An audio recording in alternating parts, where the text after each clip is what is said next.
जब से Jammu Kashmir service selection board ने नायब तहसीलदार की भर्ती की रिक्रूटमेंट के लिए एडवर्टीजमेंट निकाली है, तब से जो है विवाद हो गया है। और विवाद है भेदभाव को लेकर, जम्मू वर्सेस कश्मीर रीजन को लेकर। देखिए, नायब तहसीलदार के लिए उर्दू भाषा का जानना अनिवार्य इसमें किया गया है और इसे मैंडेटरी करने के साथ जो है जम्मू खित्ते के जो विद्यार्थी हैं वो इससे अपने आप को इस समय अपने आप को बिल्कुल डिस्क्रिमिनेटेड महसूस कर रहे हैं कि देखिए भेदभाव जो है उनके साथ किया जा रहा है।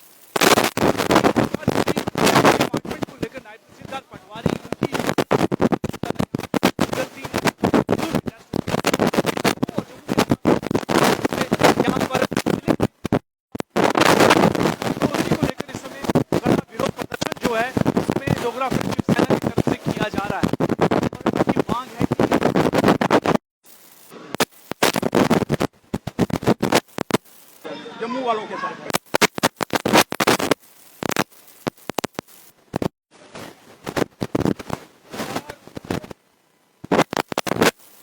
या जम्मू कश्मीर राज्य के चल रहे हैं।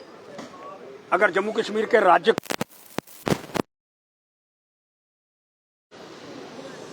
फिर यहां तो प्रशंसाओं का दौर चल रहा है। एक कहता है माननीय उमर अब्दुल्ला जी जम्मू पूरे भारतवर्ष के अंदर बड़े सफल मुख्यमंत्री हैं, आज उसने एक और कंट्राडिक्शन कर दी। दूसरा कहता है कि मेरे साथ बड़ी जाती हुई है। प्रधानमंत्री की प्रेजेंस के अंदर इस तरह के शब्दों का उच्चारण किया गया तो कोई जम्मू के विषय के अंदर विचार करने को, बोलने को तैयार नहीं है। अरे जम्मू का नौजवान किधर जाएगा? अगर डोगरी की प्रामाणिकता नहीं है, हिंदी की प्रामाणिकता नहीं है और लैंग्वेज यहाँ की है और किसी यूटी के अंदर क्या इस तरह की भाषा का प्रयोग किया जाता है? और किस SSBR आरबी के व्यक्ति ने ये पोस्ट एडवर्टीजमेंट करी, ये भी एक चिंता का विषय है। और वो जो चिंता का विषय है वो किसके कहने पर उसने उर्दू लैंग्वेज को प्रेफरेंस देने का प्रयास करा?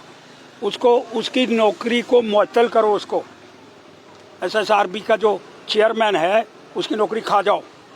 किसको पूछकर? उपराज्यपाल जी आपको पूछ कर क्या करा? मिस्टर उमर अब्दुल्ला आपकी डायरेक्शन के मुताबिक करा। इसका मतलब जो भी निर्णय हुआ रेवेन्यू डिपार्टमेंट के माध्यम से, मुख्यमंत्री के माध्यम से हुआ। और उपराज्यपाल जी आपसे विनम्र प्रार्थना करना चाहता हूं, मैं संशय के अंदर पड़ गया कि जब प्रधानमंत्री की प्रेजेंस के अंदर कटरा रैली के अंदर आप कह रहे हो मेरी डिमोशन हो गई। कहां डिमोशन है? आप तो अपने मुद्दे को लागू करके जम्मू को नुकसान पहुंचाने का प्रयास कर रहे हो। कहां डिमोशन है? और जम्मू के मेरे जीते हुए 28 MLA, उनको भी अपने स्टेटमेंट और अपने अधिकार को रख के सामने रखने का प्रयास करना होगा। ये हो क्या रहा है? जम्मू की बात कोई नहीं करेगा और डोगरे नहीं जाएंगे। डोगरों को तो उर्दू आती नहीं, जाएगा कौन? इसलिए मैं मांग करना चाहता हूं आधिकारिक विषय, आधिकारिक लैंग्वेज हमारी हिंदी, उर्दू, डोगरी, अंग्रेजी। और उर्दू कहाँ से आगे इस पर्टिकुलर? इसका मतलब उर्दू का मतलब कश्मीर के लोगों को ज्यादा लाभ देने का प्रयास किया जा रहा है। 40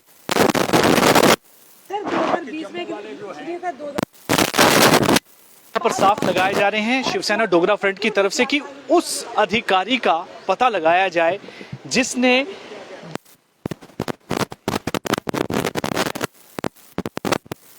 इस पोस्ट को एडवर्टाइज किया है। इन 75